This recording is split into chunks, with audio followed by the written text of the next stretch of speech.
Assalamualaikum warahmatullahi wabarakatuh. Di hari ini kita udah mulai belajar lagi ya. Setelah 2 minggu kemarin kita ujian mid semester, dan kalian sudah melihat hasilnya sendiri dan terbukti nilainya yang tidak pernah aktif sama sekali udah bisa dilihat, yang aktifnya cuma 2-3 kali aja dalam pertemuan. Misalnya kita udah 6 kali pertemuan, jadi cuma dikumpulnya itu cuma 2 kali tugas. Ya udah nilainya pun segitulah.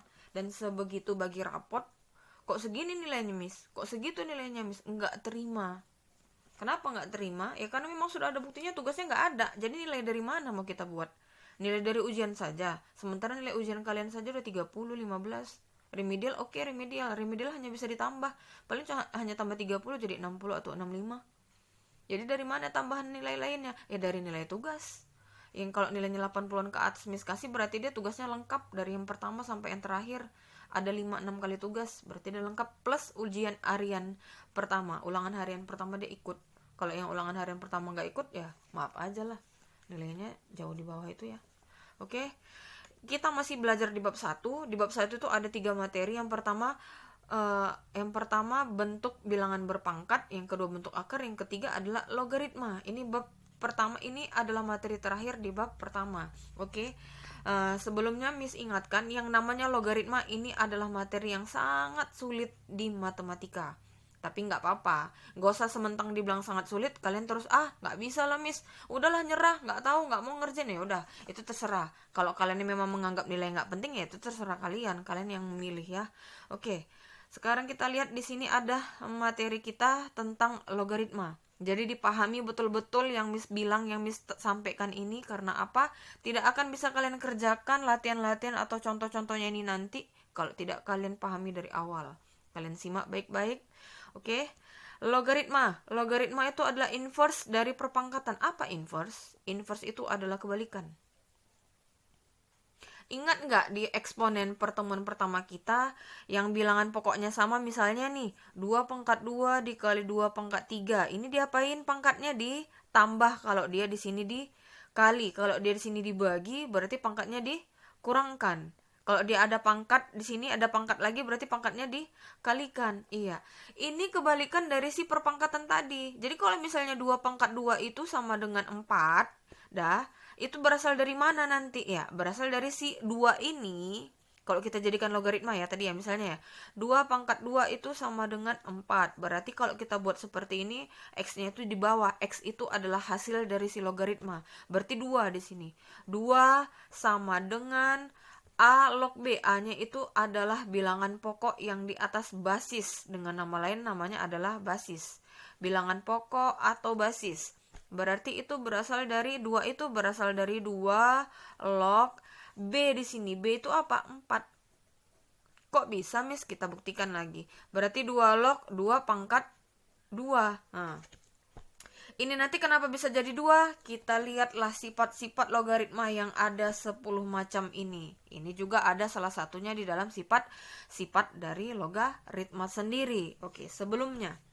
Ini ada bilangan pokok atau basis. Miss contohkan lagi. Jadi kalau misalnya 2 log 5, berarti basisnya berapa? Bilangan pokoknya adalah 2. Basisnya itu yang di atas. Yang di atas ini adalah basis atau bilangan pokok. Kalau kita dieksponen kan yang ini namanya bilangan pokok kan.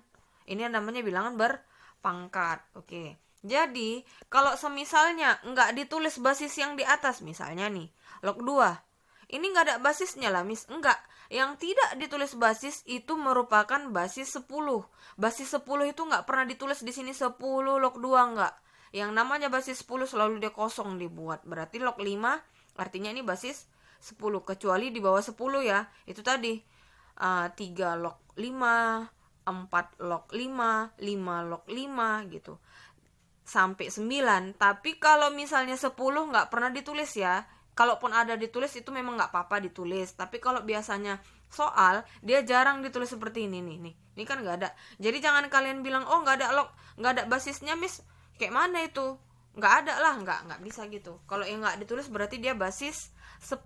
Ingat ya, kalau yang tidak ditulis basis berarti dia basis 10. Oke, kita lihat dulu sifat-sifatnya dulu kita bahas.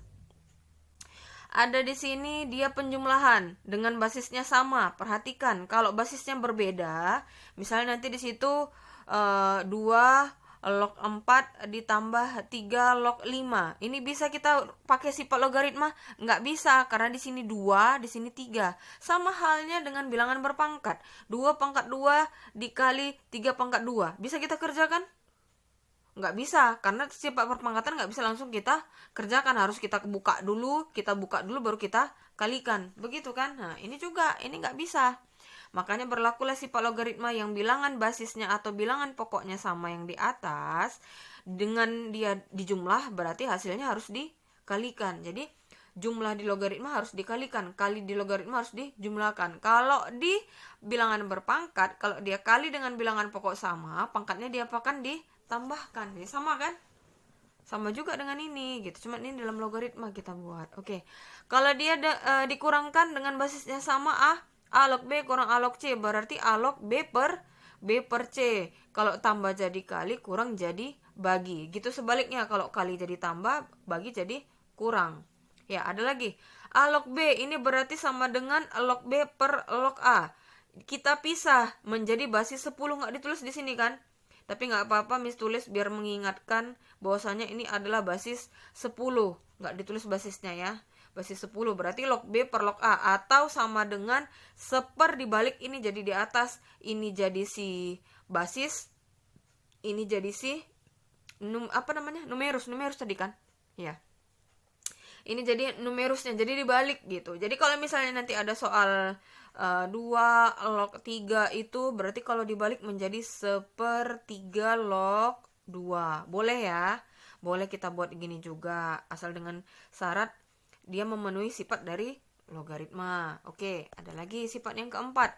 A log B pangkat M. Ini misalnya gini nih.